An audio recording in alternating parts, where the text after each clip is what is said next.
Hello, I'm Moran, and welcome to this week's Moranifesto.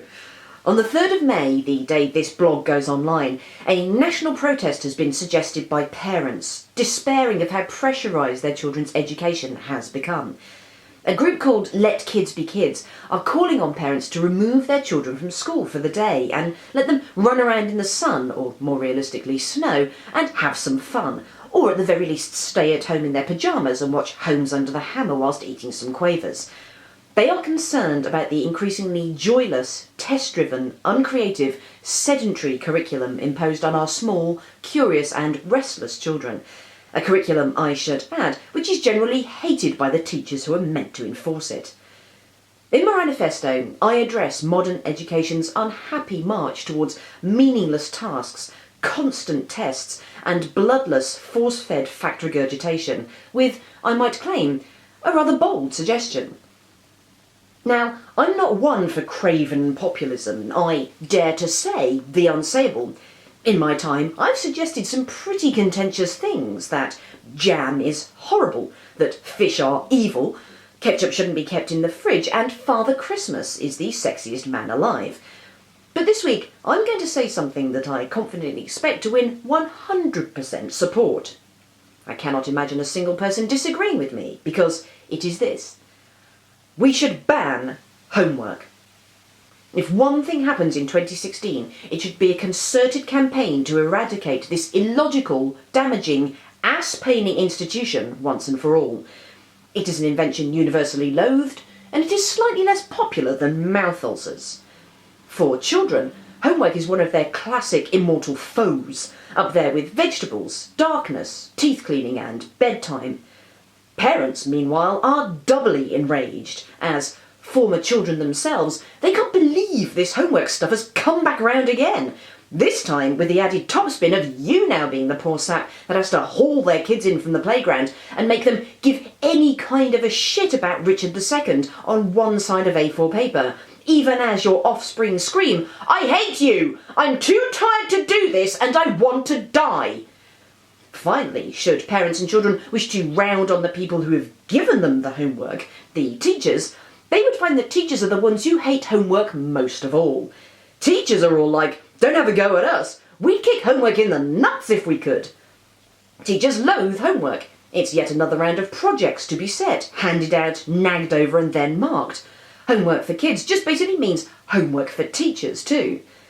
And everyone is quite right to hate it, for it makes life far worse than we had ever imagined. Look, these are days of rocketing child obesity, anxiety and emotional disorders. Prescriptions for tranquilizers for children have gone through the roof. I don't think I'm being too fanciful to suggest that, as soon as children complete their 7-hour-long academic day, they should be free to run around in the park, muck about with their friends, and have the chance to interact with their parents in a way not centred around screaming, "I hate you! I'm too tired to do this and I want to die!" And this would, obviously, improve the physical and mental health of British children immeasurably. When else are they going to do all of that running around and being happy we keep saying that they need to do? The winters are long, they've got homework until 8 p.m, and then they've got that big history project over the weekend. Homework means our children never really leave school. Even when they're at home, they're still strapped to that bulging rucksack of folders.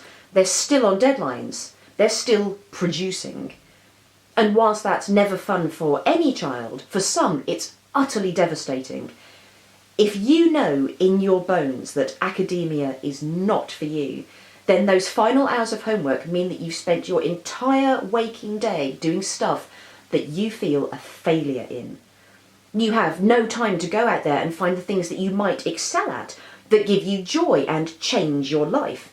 You could be helping your mum mend the clutch on the car, or being taught how to cook by your dad, or hearing the record that makes you form a band, or spending 5 hours obsessively practicing free kicks with your mates. Instead, it's that sad chair at the kitchen table and the slow pen across the pages as your heart revolts and, sometimes, breaks. I loathe my children's homework with a passion. When they come home from school, I want that time to be ours. I want my children. How many hours do we have left of their already dwindling childhood? How many more of these ultra-vivid years do we have when an evening, walking along a river, visiting Nan, learning how to do magic tricks, reading stories, is something that we will all remember forever, or that might become their future? That my children spend these evenings exhaustedly weeping over a cardboard model of a neutron, which will just get chucked into some cupboard at school and which doesn't even count in their exams, makes me feel a sad and desperate fury. And not least because of the final awfulness of homework, that my kids are the lucky ones. Homework just about works for them because they have a calm house and parents who have the time.